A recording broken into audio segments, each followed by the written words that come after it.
Muy buenas tardes y qué bueno recibirlos aquí en esta idea del equipo ULAT que se llama El Inversor. Hoy con programa especial, porque creemos que la base de todo esto es la educación. No vamos a salir, lo dijimos muchas veces, si no ponemos el foco ahí. Y con ideas también muy buenas. Totalmente, Claudio. Vamos a hablar de educación y particularmente de educación financiera. También estos temas, tratar de mezclarlos dentro de este programa que se llama El Inversor, siempre tratando de darle una mirada más estructural a todo lo que hacemos de acá en adelante. El otro día tuvimos un invitado, más que interesante, Juan Carlos de Pablo, que estuvo con nosotros hablando sobre un montón de temas y quizás dándole una visión a la economía no tan coyuntural, sino más de largo plazo.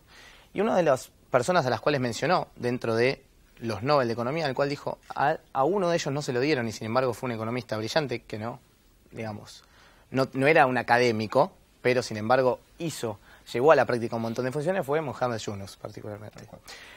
Quien hizo microcréditos en Bangladesh, particularmente, que bueno, fue una medida fantástica en la cual tuvo también mucha injerencia en lo que fueron las mujeres, la labor de las mujeres y cómo de ahí se pudieron desarrollar en un montón de ámbitos y fue cambiando la vida de muchísimos, quizás no tanto de lo académico y sí mucho desde la práctica, desde el barro, ¿no? Como decimos en economía también. Entonces, el programa de hoy va a tener el desafío de tratar de intercalar estas dos cosas, cómo se fusionan también lo que está pasando tanto en la práctica y cómo pasa también en la academia. Hace poco también conocíamos los resultados de las pruebas Aprender, que siempre en Argentina nos dejan un poco haciendo ruido en la cabeza, porque la verdad es que los resultados en los últimos años no fueron demasiado buenos y también vamos a hablar de lo que es esta revolución tecnológica que siempre tiene injerencia en lo que va a pasar en las generaciones futuras. Hay una crisis de empleo, sabemos que muy grande de acá en adelante y también cuántos empleos se piensan que se pueden perder por los avances de la tecnología, que es una sociedad que finalmente no termina de estar preparada si no hay estos avances previos, si no se sientan las bases previamente para que esto suceda. Es verdad. Déjame discutirte un tema que lo vamos a hacer al aire también, que ojo, no confundir empleo con trabajo, porque es probable que cambie la forma de emplear, pero no es que va a faltar trabajo en el futuro, Exacto. Sino que va a cambiar y vamos a tener que estar preparados. Y este es el hilo conductor del programa de hoy.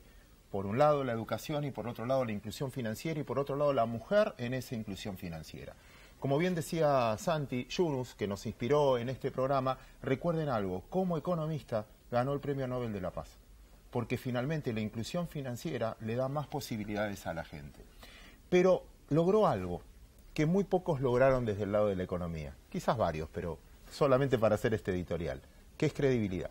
¿Y cómo se gana la credibilidad? Ejecutando lo que uno planifica.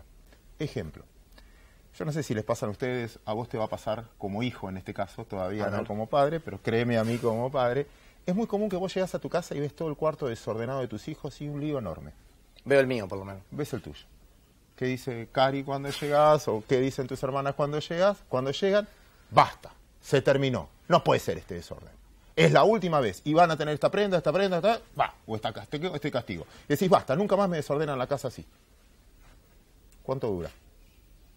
A la semana, otra vez va a estar todo desordenado, etcétera, etcétera, etcétera. ¿Por qué? Porque cuando uno educa también con la ejecución de lo que está diciendo. No solo con la amenaza, no solo con el grito, no solo con la advertencia, no solo con la enseñanza, sino con la ejecución posterior.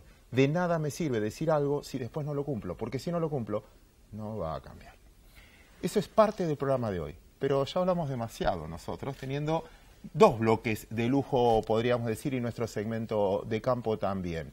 Guillermina Tiramonti se llama ella, nos va a ayudar mucho, especialista en educación, se formó en ciencias políticas, linda combinación que hace falta hoy que la política entienda la realidad de la educación, pero especialista en el tema para tratar de hablar no de lo que pasó, sino de cómo podemos cambiar lo que hoy tenemos.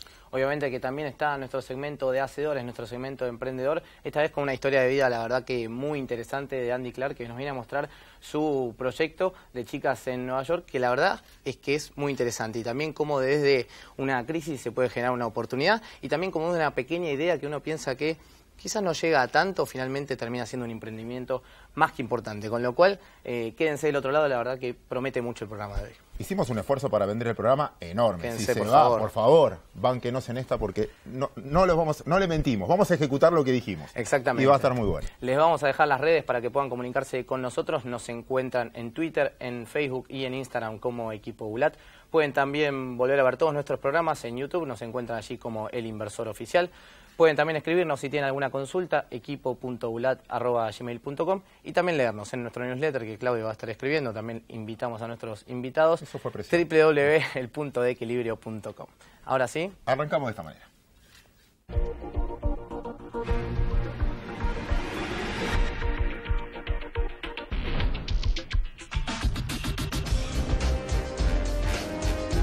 Guillermina, antes que nada, muchísimas gracias por estar acá con nosotros. No, encantada, gracias a ustedes. Un honor, y me parece que siempre tratamos de traer este programa educadores porque finalmente nos parece que es algo que en la Argentina hoy, la verdad que escasea, es un problema que viene hace mucho mucho tiempo.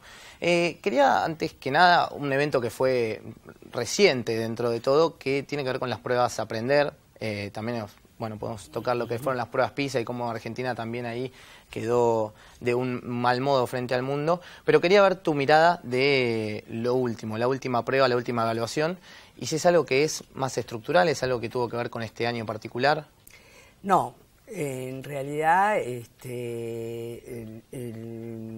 la ventaja de las pruebas es que vos podés ver una proyección histórica. En este caso lo que se hace es una comparación con pruebas del año 2013. Y lo que ves es cierta mejora en lenguas, y pésimo y empeoramiento en matemáticas. Entonces, la verdad es que si bien no tenemos muy claro cómo va a ser el mundo futuro, pero sí tenemos algunas intuiciones respecto de eso, y que no estemos preparando a nuestra gente en matemáticas es muy grave, porque todo el tema de la tecnología, de la robótica, todo eso requiere matemáticas, y nosotros estamos... Pero las cifras son muy preocupantes. Por ejemplo, el 50% de los chicos que terminan la escuela secundaria está en sus conocimientos de matemática por debajo de lo bajo, digamos. ¿Y eso por qué sucede? ¿Por qué mejoramos en lengua y no podemos en matemática? ¿Es problema docente, de quien enseña, de quien recibe, de tiempo? Yo creo que hay una combinación, ¿no? En matemáticas hay un problema en la metodología de enseñanza, porque si no uno tiene que creer que hay un 50% de los chicos que son tontos, ¿no? Hay un problema en la enseñanza, y básicamente de una enseñanza adecuada a los nuevos sujetos. El tema hoy de la escuela es que los chicos que van a la escuela son muy diferentes a los chicos que iban a la escuela hace 30 años, hace menos, 20 años. Hay una distancia enorme entre un chico que ha nacido en un medio muy denso técnicamente, a chicos que solo disponían de la televisión y del libro. ¿No hay algo ahí que es como un paradigma o algo que tiene que cambiar de este hecho que yo particularmente aprendí con libros, pero quizás ya la atención que le ponía a esos libros era cada vez menor, tenía muchas más distracciones con otras cosas? ¿Cuánto se puede aplicar de la tecnología que hoy hay, celulares, iPad, lo que vos quieras, a finalmente introducirlo en la educación cotidiana? Todo se puede utilizar. Todo se puede utilizar. Todo se puede utilizar. Lo que pasa es que es necesario, y te digo que esto ya está pasando en otros lados del mundo, y empieza a pasar en algunos lugares en la Argentina, es que para que esa tecnología pueda utilizarse hay que cambiar el paradigma educativo, la forma de enseñar. Hoy vos dabas al inicio un ejemplo muy interesante para pensar esto, que es que no hay que hablar sino hacer, cumplir con lo que... Bueno, hoy estamos avanzando en muchas de las propuestas alternativas, ¿no?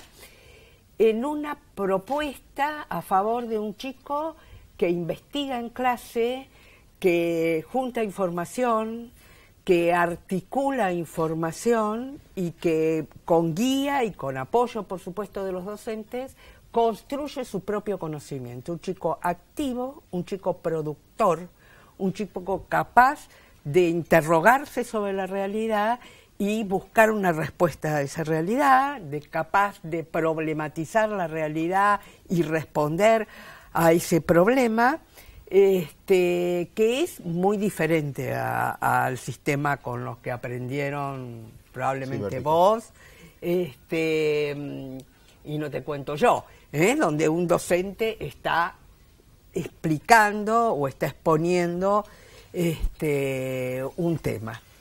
Entonces, este chico que es capaz de, además tiene que ser capaz de crear, capaz de emprender,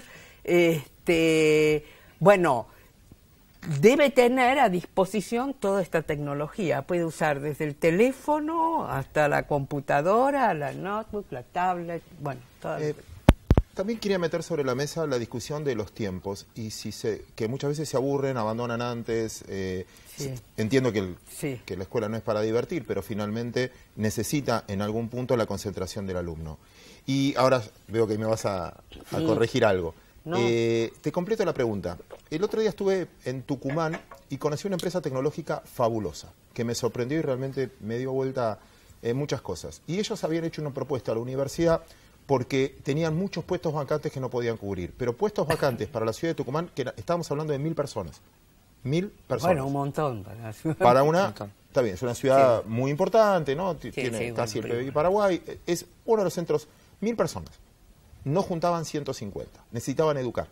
Para educar querían hacer un acuerdo con la universidad. No necesitaban una carrera de 5 años, porque si yo estoy esperando un ingeniero que se reciba de ingeniero, me decía él, tarda 5 años y abandonas antes por la necesidad económica, porque no aguantan, porque es muy difícil. Entonces, de 1000 alumnos que se anotan, se reciben 40, 50, 60, porque muchos abandonan en ese intento. Y él decía, ¿por qué no hacemos carreras cortas, que duren un año y medio, des la primera etapa, con eso puedas trabajar? ¿Querés especializarte más? Otro más. ¿Querés especializarte más? Otro más. Pero vas encontrando tu nicho donde estás trabajando. Pero ¿por qué tenemos todavía carreras que duran 6, 7, 8 años y agotan a la gente en el medio? Bueno, vos ponés el dedo en la llaga, digamos, en la problemática educativa de nivel superior. Vos tenés carreras larguísimas, a pesar de que en el mundo se ha tendido a acortar las carreras. Nosotros seguimos con carreras muy largas. Y eso tiene que ver con que la universidad, la facultad, es un mercado de empleo para los docentes. Y entonces, en vez de achicarlo, se mantiene esas carreras. Pero también tiene que ver con una mentalidad muy tradicional. De todos los niveles educativos, vos buscás el más tradicional, es la universidad. A diferencia de lo que la intuición te hace pensar, que en la universidad debería venir la innovación, porque justamente vos ponés un ejemplo impresionante, porque la universidad tendría que poder resolver ese problema y construir una propuesta de capacitación y de formación que solucionaría un problema de empleo para Tucumán y un problema de la mano de obra de la empresa. Y sin embargo, no puede. No puede porque está atado a ese modelo muy integral. Guillermina, siguiendo con el ejemplo de lo que decimos, hablamos y después lo que ejecutamos. Muy poco, todos hablamos mucho y a veces hacemos poco. Sí. ¿Qué pasa en el rubro docente? Vos sos investigadora, estás ahí.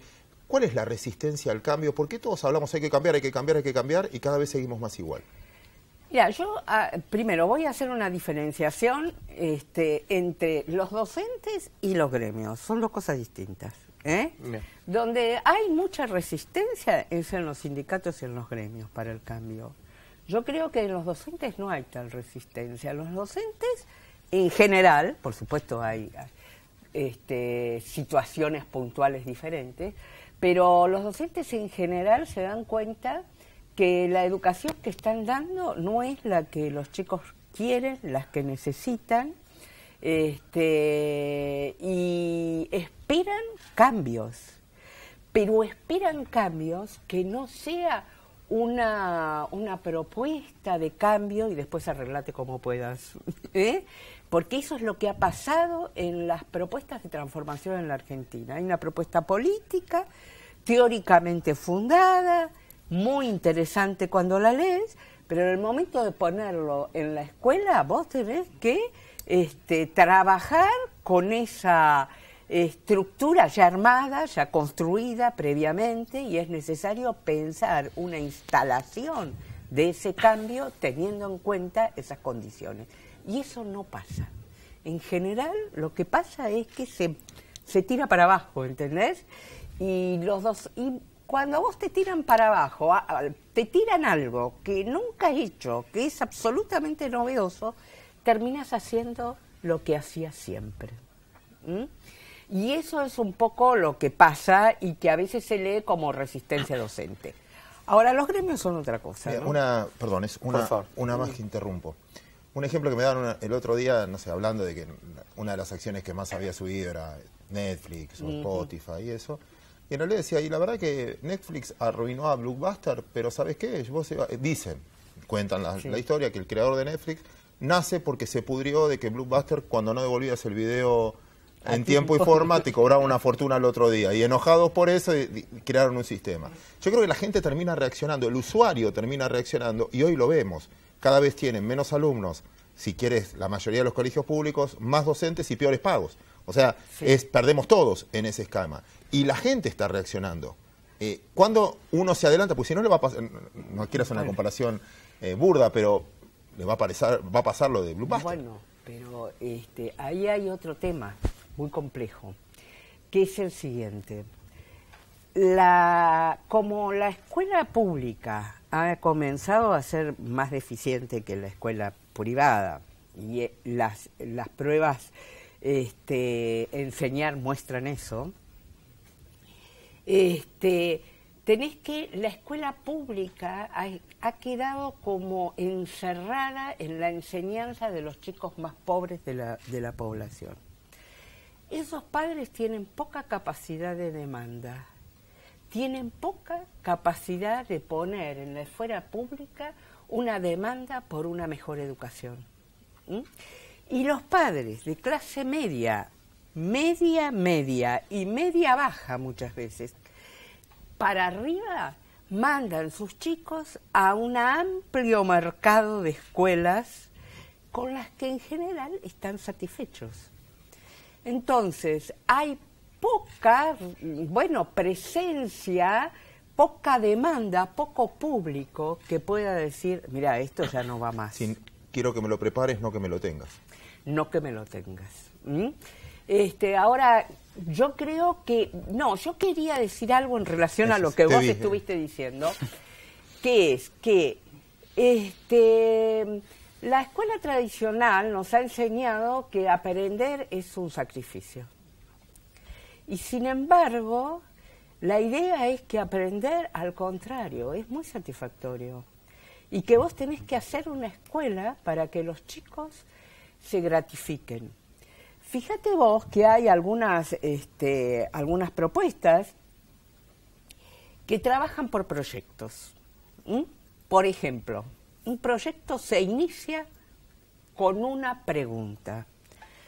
Chicos, ustedes que son de la provincia de Santa Fe, por ejemplo, ¿por qué Santa Fe se ha empezado a inundar y se inunda en tal periodo del año, y por qué antes en tales años no pasaba?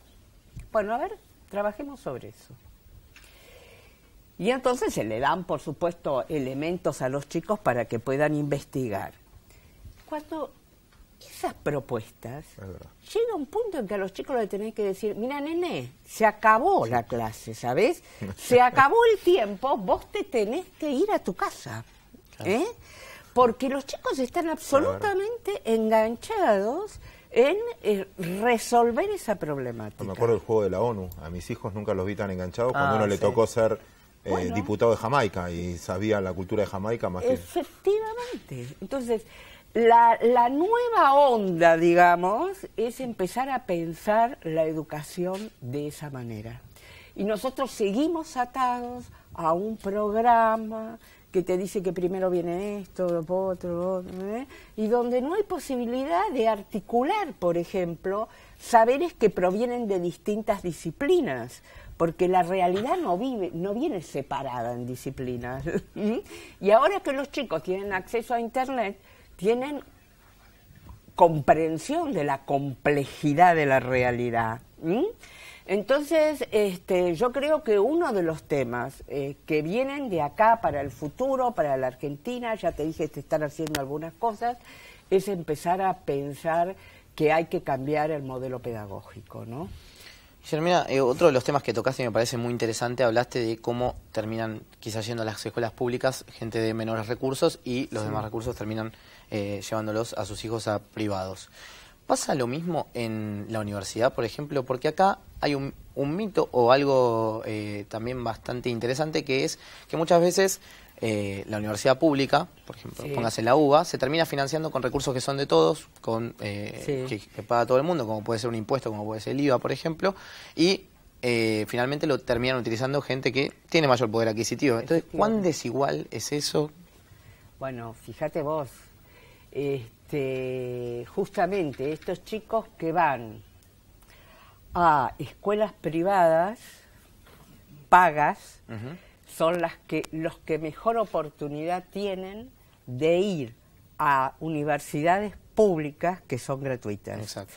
Y los chicos que van a las escuelas públicas tienen menos posibilidades de aguantar una universidad como la UBA, como La Plata, como Rosario, como las universidades tradicionales. En los últimos años hemos asistido a la creación de muchas universidades en el cono suburbano. Esas universidades atienden e incluyen a chicos de otros sectores sociales, pero lo que pasa es que tampoco esas credenciales tienen el mismo valor en el mercado. Entonces ahí hay un tema, la Argentina ha creído, y si vos hablás con los estudiantes, muchos más, que con hacer ingreso irrestricto y gratuidad ha solucionado el problema de la equidad. Y no es cierto, no es cierto. Los chicos de determinados sectores sociales no aguantan una escolarización universitaria en las universidades tradicionales. No aguantan porque vienen de, como ya dije, de escuelas, las escuelas para los sectores más pobres, en las pruebas muestran que son los chicos que menos aprenden. Claro, y que les cuesta más ingresar. Entonces les cuesta más la carrera universitaria, tienen condiciones en el hogar no muy adecuadas para estudiar, no tienen las computadoras, no tienen las facilidades y por sobre todo no tienen el tiempo que exige la universidad, las carreras de 6 años. Y eso hace que la universidad sea muy discriminadora para ¿Cómo se podría dar una vuelta de tuerca a eso? Bueno, yo creo que lo que se ha hecho y no está del todo mal es tratar de hacer acompañamiento para los chicos, ¿no? Y eso no está del todo mal, eso lo hacen muchos las universidades del cono suburbano, pero hay que caminar hacia ese objetivo de hacer propuestas más cortas para carreras, para hacer aprendizajes más puntuales para determinados incluso nichos. Te lo financiarían, eso es lo que me contaban, porque hay empresas que necesitan gente, y yo te financio, yo sponsoreo, porque me es más barato que la rotación de gente, me es más barato que el riesgo de... Por supuesto. Había un viejo dicho que decía, ¿no? Si vos crees que la educación es cara, probá a contratar ignorantes, o sea, te va a salir mucho más caro tener ignorantes para la empresa. Entonces, efectivamente. La empresa hasta podría financiar en muchos casos, porque yo necesito especialistas en este tema. Y tomo y tienen el incentivo de que sabés que hay trabajo después. Bueno, eso requiere una movilización de toda la estructura universitaria. Ahí te repregunto entonces, creo que ahí me lo vas a corregir. Había un dicho que decía, bueno, una cosa es informar y otra cosa es educar. Educar es cuando lográs cambiar algo, o sea, cuando transformás, ¿no? Algo, si no estás solo informando. Dicho eso, esos cambios, ¿tienen que venir de abajo hacia arriba por necesidad, por ustedes o lo que fuera, o es de la política hacia abajo?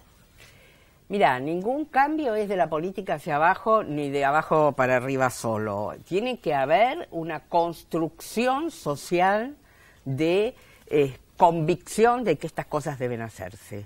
Este discurso que nosotros estamos planteando sobre la necesidad de acortar carreras, de hacer una formación más focalizada en determinados nichos de la producción y del conocimiento, bueno, sería seguramente muy mal escuchado dentro de la universidad, tanto de parte de los jóvenes que forman parte de los centros de estudiantes como de los profesores. Entonces yo creo que es necesario generar una conciencia de que así, con este tipo de formación, estamos ayudando a o impidiendo mejorar las posibilidades de trabajo de los jóvenes. La idea en general es que la gente va a rotar por distintos tipos de trabajo en su vida y que por lo tanto va a tener que capacitarse para distintas cosas. Y nosotros para todo estamos pensando en carreras de 7 años. Que aparte con el avance de la información, lo que estudié hace 7 años quizás hoy es viejo. O sea, bueno, claro. Yo te doy mis apuntes, estudiamos lo mismo, te doy mis apuntes y decís, ¿qué estudiabas? Claro, sí. Los conjuntos. No te creas que es tan distinto, no sé. Peor. Bueno, pero entonces peor. Como conclusión final, ¿este programa queda como un programa de protesta de lo que no pasó o puede haber un cambio?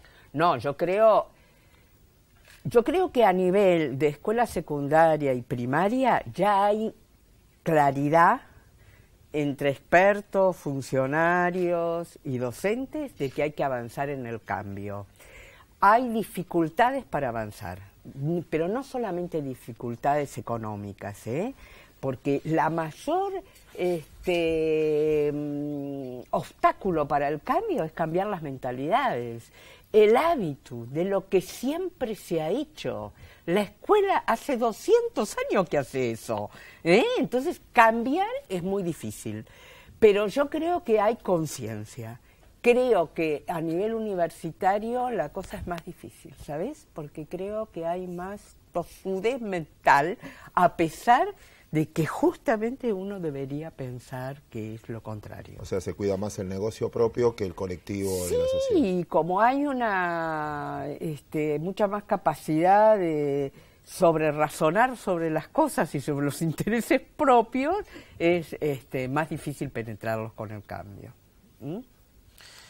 Y Serena, la verdad que quiero, antes de ir terminando la nota y demás, que abarques vos un tema de los que no te hayamos preguntado. Es algo que solemos hacer porque siempre nos queda como entrevistadores algún tema boyando y nos interesa también ver tu parte.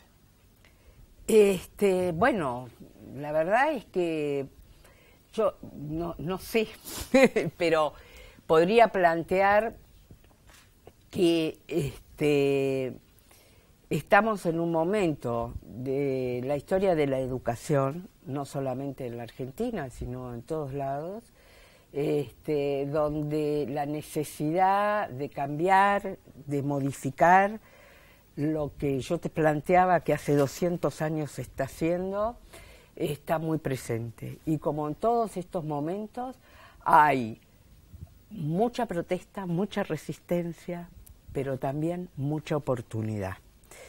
Y la oportunidad no es solo hacer una formación acorde a la cultura imperante, sino que hay una oportunidad que debemos aprovechar de hacer una educación más equitativa. Si miramos los resultados de las pruebas, la escuela reproduce casi linealmente, casi mecánicamente, las diferencias de la sociedad. Y podemos, con un modelo mucho más basado en la capacidad de los chicos de producir por sí mismos, podemos hacer un modelo más equitativo. Pero para eso debemos superar algunos males de base. Por ejemplo, esto de que los chicos no aprenden matemáticas, porque la cultura imperante hoy en el mundo es una cultura tecnológica, para lo cual necesitas matemáticas. Si nosotros no les podemos enseñar matemáticas a los chicos más pobres, los sacamos de la posibilidad de avanzar en esa cultura. Enorme reflexión. Guillermina, muchísimas gracias. No, gracias a ustedes, encantada. Vamos a un pequeño segmento de AgroTips, que ya está Darío con nosotros, y después el segmento emprendedor, no se lo pierdan.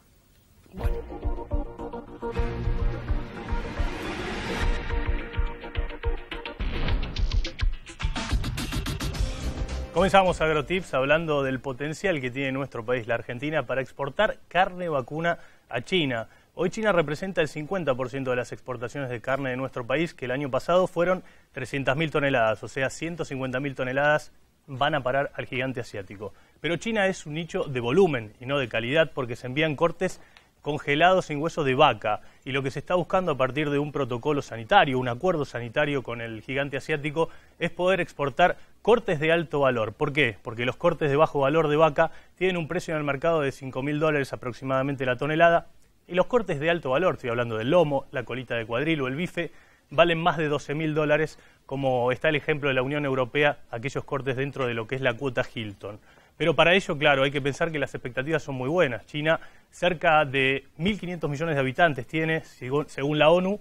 Para 2020, cerca de la mitad de la población va a ser clase media, con lo cual va a tener mayor poder adquisitivo y más acceso a alimentarse mejor. Esto es una excelente noticia si muchos de esos chinos quieren comer un bife para productores de carne, como la Argentina.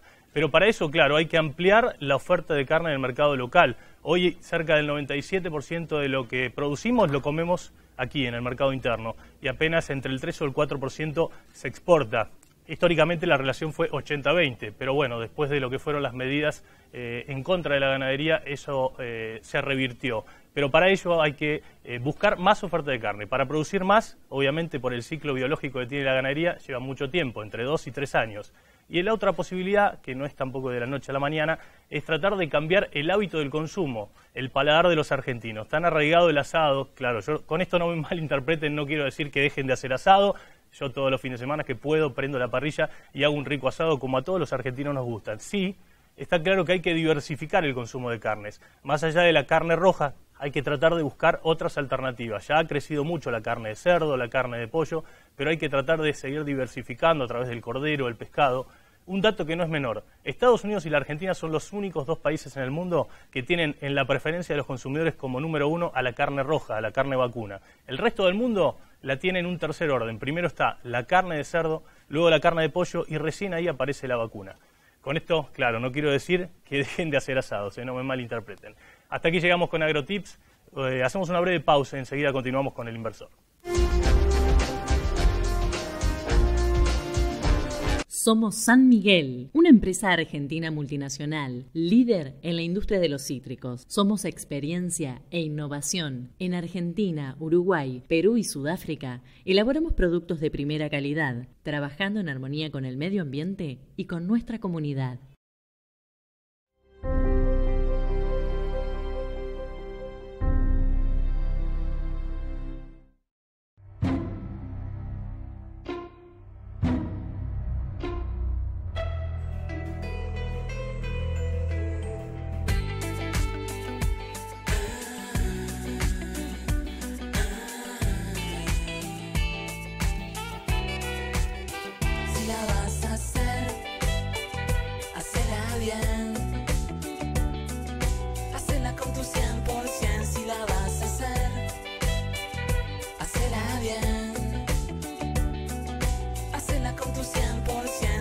Imaginemos este escenario. Sos dueño de una casa pero querés mudarte a otra más grande. Salís a ver casas y ves una que te vuelve loco, loco, loco. Esta casa me vuelve loco, loco, loco. Pero hay un detalle. Hasta ahora no podías comprarla sin primero vender la tuya.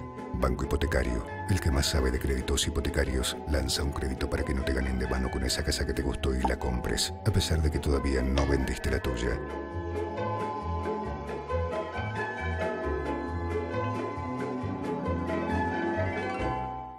La educación es el eje principal de las acciones de responsabilidad social corporativa de Santander Río. A través de su programa Universidades, el banco apoya a la educación superior pública y privada.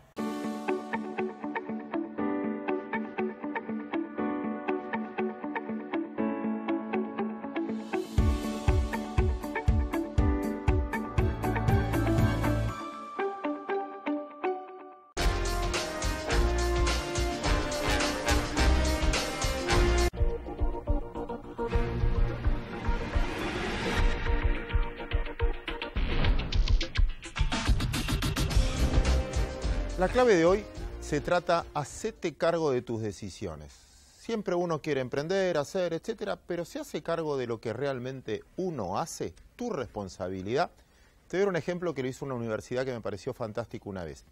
Resulta que un grupo de alumnos, grandes, ya con registro, le dieron a probar una Ferrari en un autódromo y que puedan hacer lo que quieran. La mayoría de los chicos iba a 200, 220 kilómetros por hora, a lo bestia, probando la Ferrari, el sueño del chico. Luego, con la misma gente, le hicieron firmar un contrato, que van a dar otra vuelta y pueden probar como quieran, pero en la letra chica decía que si al auto le pasa algo o pasa cualquier cosa, ellos eran completamente responsables de reparar los daños. ¿Saben qué? La vuelta la daban a 40 kilómetros por hora, mirando a los costados, etcétera. Cuando uno se tiene que hacer cargo de la responsabilidad, asume la responsabilidad que se tiene que hacer cargo de lo que tiene que hacer, cambia la participación, cambia la conducta. Uno es más educado con el dinero, uno es más educado con sus decisiones que cuando no tiene que pagar responsabilidades. Me gustaría referirme esto también al ámbito político, porque cuando un médico toma una mala decisión tiene mala praxis, cuando un empresario toma una mala decisión hasta puede perder plata y quebrar. Cuando un empleado toma una mala decisión, muchas veces hasta se puede quedar sin empleo. Pero un político, sobre todo dirigentes, muchas veces toman muy malas decisiones. Le cuesta a muchísimas generaciones, pero parece que no pagan mala praxis. Sería interesante que en cada documento, cuando votemos, diga abajo, si haces las cosas mal, sos responsable y hacete cargo de tus decisiones. Hecha la clave de hoy, señores, le paso la cámara, en este caso a Santiago Bulat, hoy emprendedora, más que emprendedora, empresaria de lujo.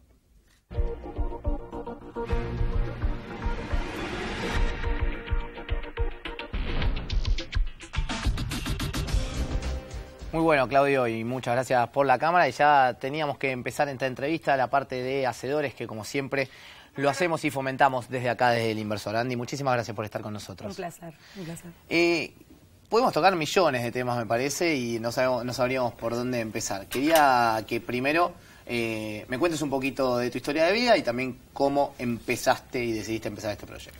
Bueno, ¿querés que empiece por el proyecto y después la historia de vida? Dale, ¿o querés? dale. El orden es tuyo. Ok, bueno.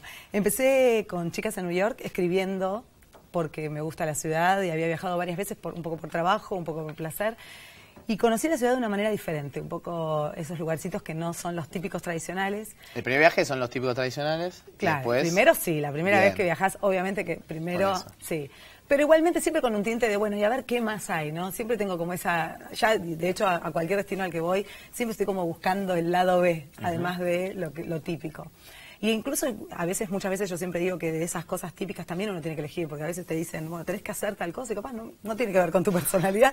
Y no, a veces no hay que hacer todo lo que hay que hacer turísticamente y hay que hacer lo que a uno le gusta. Entonces, un poco con ese mensaje empecé a escribir un blog empecé a escribir un Word para mis amigos, o sea, empecé muy, muy básico. Y ese Word empezó a dar vueltas entre todos mis amigos y me empezaron a llamar un montón de personas pidiéndome más tips, como más personalizados sobre New York. Yo tengo una agencia de publicidad hace 15 años. ¿Ya la tenías? Ya la tenía, okay. Sí, hace 15 años con mi marido. Por lo cual tenía un trabajo, un bebé chiquito, o sea, era complejo andar mandándole tips a todos. Pero empecé a detectar que había muchas personas que les pasaba esto, como que querían tener vivir un viaje que sea diferente, que no sea el habitual. Entonces empecé a escribir un blog, y ahí sí, sin saber mucho cómo se hacía, pero me empecé a meter e investigar. Armé un blog en donde le hablaba a las mujeres. Las mujeres, además de todo, en ese momento lo hice de una manera como muy intuitiva, pero bueno, después empecé a entender que las mujeres somos las que tomamos el 80% de las decisiones de compra y de consumo en la familia y en la Argentina y en el mundo en general. En general. Así que también en algún punto enfoqué hacia ese lugar de una manera como muy intuitiva, porque creía que había hay un código especial en la forma de comunicarnos con las mujeres, pero eso hizo que crezca de manera exponencial, un poco también detectando algunas oportunidades y en relación con la gente, y empezó a crecer, y de un blog se transformó en un libro, y del libro en 3 programas de televisión, y el libro fue un bestseller, el libro más vendido, o sea, una cosa, porque es muy de nicho, impensado. Muy, muy de nicho, una guía de New York para mujeres, o sea, era como impensado que sea el más vendido. En un público así, decías vos. Era difícil. Sí, y sobre todo, no tanto para el digital, pero sí para el editorial, claro, que es como más más complejo y hay mucha variedad y después un programa de televisión, en Telefe, o sea, empezó a crecer de manera impensada realmente.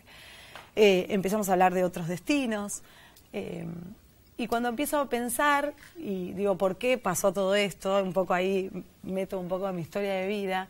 Es que mucho tiene que ver con mi personalidad y con algo que uno a veces tiene latente de cosas que le gustarían hacer y capaz con la vida cotidiana o con nada, lo que te va llevando también un poco las decisiones que tienen que ver con lo laboral o siempre fui haciendo lo que me gusta, como que siempre encontré un lugar, emprendo desde los 14 años, así que siempre fui como encontrando cosas para hacer que me gusten. Sí, sí. Pero hubo algo que me marcó para siempre, que fue que tuve un accidente muy grave cuando tenía 23 años.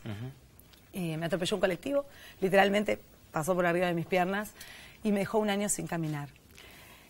Ese año, que fue bastante duro, porque obviamente tuve que aprender de cero todo, mientras mi mamá, angustiada, pensaba qué iba a pasar conmigo, yo le dije, no te preocupes, mamá, porque voy a volver a caminar. Y sé que voy a volver a caminar, pero voy a caminar por todas las ciudades del mundo. Eso a mí en mi cabeza quedó siempre. Yo no tenía posibilidades de volver de viajar, ni de caminar tampoco en ese momento, y menos por otras ciudades del mundo. Claro, sí. No tenía un poder adquisitivo que me acompañara, no era algo muy fácil para mí lograr ese objetivo. Y sin embargo, eso quedó latente en mí durante muchos años. Cuando cobré la indemnización laboral, mi primera parte de indemnización laboral por el accidente, ¿no? Porque estaba trabajando en ese momento, lo primero que hice fue viajar a New York. No quería viajar a New York, la verdad es que quería viajar a otro lado. Quería irme a Europa, conocer otras cosas. Pero bueno, me alcanzó para New York. Y no, ¿ya lo conocías? No conocía. ¿No lo conocías? No. Okay, yo de hecho nunca había viajado al exterior, así que para mí fue mi primer viaje. Y ese viaje me marcó muchísimo, evidentemente, que después con los años me di cuenta, porque después sí, seguí viajando, me formé profesionalmente, trabajé, viví como una vida muy variada en muchos aspectos, y de repente me encontré con que empecé a escribir sobre New York y empecé a pensar en trabajar de algo que tenga que ver con viajar por el mundo, sin ni siquiera acordarme de esa frase que le había dicho a mi mamá, que iba a viajar y iba a caminar por todo el mundo. Así que un poco eso fue lo que me marcó, ¿no? Creo que capaz de mi historia de vida es como lo que repercute hoy en mi presente como más fuerte. Tremenda historia y también uno ve cómo repercute. Poquito, una parte. Cómo repercute, ¿no? A lo largo del tiempo, mirando para atrás, cómo esas cosas influyen también en las decisiones. Y mirando de acá en adelante, me interesa saber también cuando dijiste, bueno, esto empezó a crecer mucho, quizás no me puedo quedar solamente en Nueva York, y hay que empezar a expandir un poco las fronteras. ¿Qué tuviste que empezar a viajar para empezar a conocer? ¿Cómo te metiste también a conocer esos nichos para poder después recomendarlos? Sí, bueno, las dos cosas. En realidad, primero lo descubrí con New York, porque empecé a detectar que había una oportunidad para poder hacer algo que sea más allá que un blog. Y además empecé a recibir a tener como una especie de relación con las usuarias y con las lectoras muy particular, en donde se empezaron a sentir identificadas quizás con partes de mi historia o con mi vida, que soy una mujer normal, real, que hago lo que puedo y que lucho sobre todo por mis sueños. Y creo que esa parte también como que cubrió un rol fundamental dentro del proyecto, ¿no? Mi personalidad y la forma en la que yo encaro la relación con la gente. Y ahí detecté que había como que en esta comunidad podíamos hacer muchas más cosas, no solamente contar sobre tips relacionados a la ciudad de Nueva York, sino temáticas que tienen que ver con la mujer en diferentes aspectos. Entonces, no solamente abrimos otros destinos, sino que empezamos a abrir otras temáticas que tienen que ver, por ejemplo, con el mundo emprendedor, con apoyar a las emprendedoras, con darles un lugar dentro de nuestra plataforma para que puedan empezar a ser visibles en un lugar en donde quizás no se les ocurría que podían estar. Y a partir de eso también empezaron a surgir otras oportunidades como armar una tarjeta de crédito pensada por mujeres y para mujeres, porque se me ocurrió que podíamos hacer algo diferente, ¿no? ¿Y cómo sería? Ya está hecha. ¿Cómo funciona? ¿Cómo funciona? ¿Cómo es? Es una tarjeta que les pregunto a las mujeres, ¿qué les parece? A las usuarias, ¿no? A las lectoras. Tengo esta idea, quiero hacer una tarjeta de crédito pensada por nosotras, una tarjeta que sea absolutamente diferente a lo que está en el mercado y que les sirva para juntar millas para viajar a cualquier parte del mundo, que sea fácil, que no tengan que ir al banco, algo sencillo y simple en donde ustedes puedan acceder a beneficios únicos y reales y diferentes a lo que existe en el mercado. Cuando planteo esto en el blog, en las redes sociales, cuando lo planteo en las redes sociales, no, recibimos aproximadamente 5.000 mails de mujeres contándonos cómo querían ellas que sea esa tarjeta de crédito. Porque mi convocatoria fue, ayúdenme a armarla, hagámosla como ustedes creen que debe ser. Claro. Con toda esa información, no solamente llegaron las mujeres, sino que también llegaron los bancos, así que empezamos a armar, no se iban a armar perder, reuniones no se para iban ver a cómo perder. lo íbamos a hacer. Y bueno, finalmente hicimos la tarjeta con todos esos beneficios que las mujeres estaban pidiendo, los involucramos dentro de... ¿Y por dónde venían? Lo primero que querían era que junte millas para viajar a cualquier parte del mundo sin... y además con cualquier aerolínea o con cualquier agencia de turismo, y todos los bancos tienen alianzas con algunas. Con determinados, Nosotros claro. puedes viajar a cualquier parte del mundo como quieras y donde quieras y por donde quieras. Ese es como el core, ¿no? Pero después hay un montón de cosas que están buenísimas, como por ejemplo que no tenés que ir al banco para sacarla, que es una tarjeta que se adquiere 100% online, por lo cual también es un cambio bastante importante. Te llega a tu casa, no tenés que tener una cuenta en el banco para sacarla. Eso también es fundamental, que en todos los bancos tenés que sacar una cuenta para sacar tu tarjeta. Hay un rechazo fuerte al tema trámites en banco. Fuertísimo, fuertísimo. Debe haber sido uno de los pedidos. Yo soy la primera. Yo soy la primera que dije, yo quiero una tarjeta Lo que que sea ya va a estar para va a mí. ser esto, después. Totalmente. Yo soy la primera que Sí. compro todos mis proyectos y si los Claro. compro y voy para adelante. Y bueno, y eso funcionó muy bien. Hoy es un caso de éxito porque es la primera tarjeta de crédito que se une a un banco que se une a una comunidad. Es Claro. una visa internacional de chicas en New York y no existe. Y entonces también forma parte del paraguas de los bancos como que tiene una estética de banco de nuevo paradigma. Entonces también es como en el mundo es algo que es una aspiración muy importante y que se están armando muchas opciones así. Bueno, trabajamos en eso.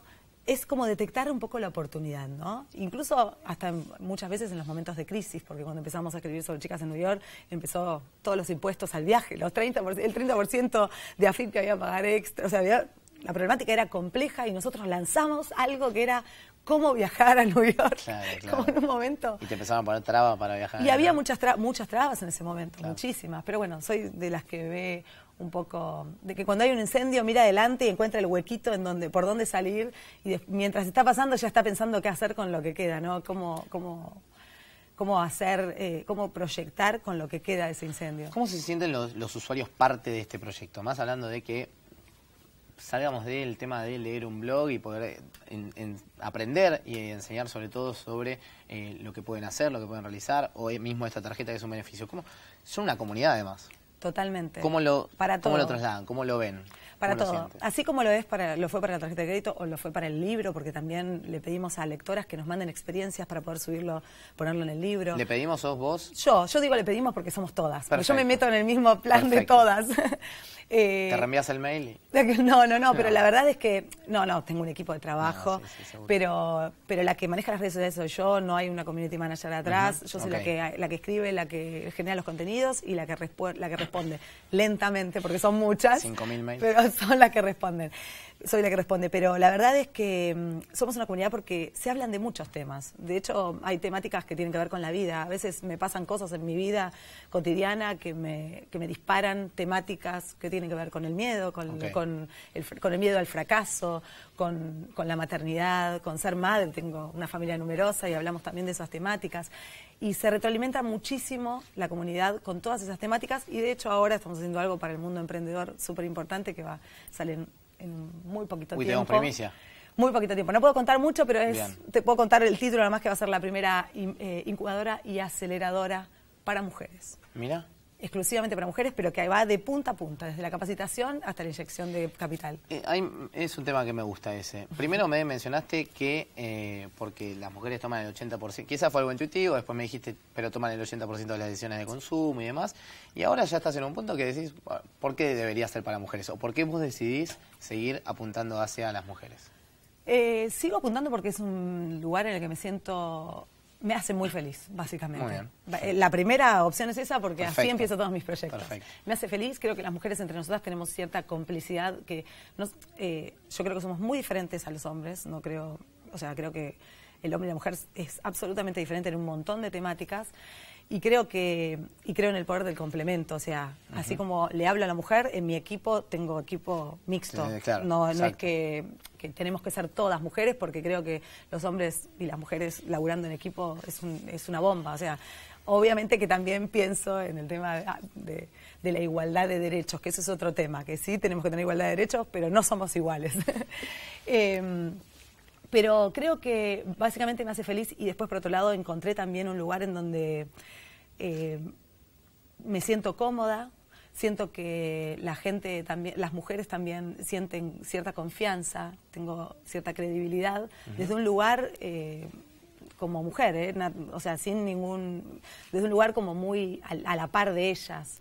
Y creo que y además tengo una comunidad en donde tengo mucha responsabilidad, siento mucha responsabilidad por lo que cuento, por lo que digo y por lo que hago. Y la verdad es que hoy me muevo en ese mundo de las mujeres como con más facilidad. Esto no quiere decir que el día de mañana haga otra cosa, porque de hecho todo el tiempo estoy pensando cosas y ideas nuevas. Eso lo dejaste claro, y tengo y de hecho hay proyectos que están dando vueltas que son para otras, pero acá tengo mucha tela por cortar todavía. Vamos a, el nombre del programa es El Inversor. Sí. Queremos saber también la parte, cómo se empieza a monetizar todo este proyecto y, bueno, ahora en qué instancia estás y también de aquí en adelante. Ok, bueno, yo doy muchas charlas para emprendedores y siempre lo primero que les digo es, chicos, no para todos los proyectos no es necesario empezar con un capital económico. Exacto. Sí, con un capital personal, ¿no? Como con una personalidad o con las ganas de hacer y con el miedo a perderle. Y creo que de esa forma empecé. Empecé sin un peso porque yo estaba abocada absolutamente a mi proyecto de la agencia y empecé con presupuesto cero a probar y a testear y a partir de ahí empezó a crecer. Y cómo hoy eso se transformó en una empresa, porque lo que hacemos es encontrar, ir a conocer lugares, descubrir situaciones de consumo que a las mujeres les encantan, pero curadas por mí. No voy a contar sobre cualquier cosa, o sea, no cuento ni muestro nada que yo no haya disfrutado o que tenga un valor diferencial como para que yo le pueda contar a las mujeres. Cuando hago eso, empiezan a aparecer, obviamente, aerolíneas, hoteles y un montón de... Obviamente tengo que de alguna forma monetizarlo para poder vivir de esto y haber dejado de trabajar en la agencia tantas horas como trabajaba antes. Así que lo que hacemos es eso, alianzas con diferentes aerolíneas o con algunos hoteles o con empresas que entran solamente si tienen que ver con el espíritu de Chicas en New York. O sea, nosotros no salimos a buscar empresas que no tengan nada que ver con nuestra comunidad, sino al revés. Buscamos cómo solucionar temáticas que la comunidad está buscando. Entonces encontramos dónde y cómo comprar las mejores ofertas o de qué manera recorrer una ciudad que no sea la típica y tradicional. Y entonces de esa forma empezamos a lograr, y bueno, y después la alianza obviamente con un banco, el libro, claro, los programas de televisión. Que le fue muy bien el libro. Sí, sí. ¿Hay un libro por escribirse ahora? El libro, hoy a la mañana terminé el libro que va a salir. No, hoy terminé, hoy entregué. Son todas primicias. Hoy entregué mi última. Lo que pasa es que este es un mes que me quedo bastante en Buenos Aires y adelanto bastante. Hoy entregué mis últimas partes del libro nuevo que se llama Chicas de Viaje y vamos a hablar de diferentes destinos del mundo. ¿Te toca viajar mucho? Muchísimo. Una vez al mes estoy de viaje. Una vez al mes. Estamos recorrimos todos los continentes. ¿Próximo destino? En una semana Madrid y Andalucía. Muy bien, qué lindo. Sí. París, Andy, y así, bueno, seguimos, año seguimos. No es porque yo me quedo acá, entonces me pongo un poco mal. Te agradezco muchísimo por haber estado, impresionante el proyecto y la verdad muy innovador. Muchísimas gracias, un placer. Bueno, nosotros vamos cerrando este programa, así que gracias a todos ustedes por estar del otro lado. Bueno, les comentábamos también, pese a que fue un gran programa, hablamos de educación, hablamos de proyectos nuevos, de emprendimientos nuevos, de cómo también las crisis generan muchas veces oportunidades y hoy particularmente en el tema de educación, como vimos en la primera entrevista, estamos ante una crisis que puede generar una oportunidad. Les recomendamos que nos escuchen en la radio también. Si tienen consultas nos pueden escribir equipo.gulat@gmail.com. Allí nos pueden escribir las consultas que tengan, nos encuentran, les responderemos por ahí, o también nos encuentran en Millennium en la radio. Los martes a las 21 horas estaremos ahí con el Inversor Bolsero, contestando todo lo que tiene que ver con inversiones o también dudas que tengan respecto de la economía. También nos puede leer en www.elpuntodeequilibrio.com. Ya, Andy, ya te aviso que vas a tener que escribir para nuestro blog porque, olvídate, tener una nota de ahí. Vamos a ver cómo la monetizamos, pero bueno, no importa. Así que pueden también escribirnos, pueden leernos y también escucharnos por la radio. Nosotros nos vamos a reencontrar el sábado que viene en esto que se llama El Inversor.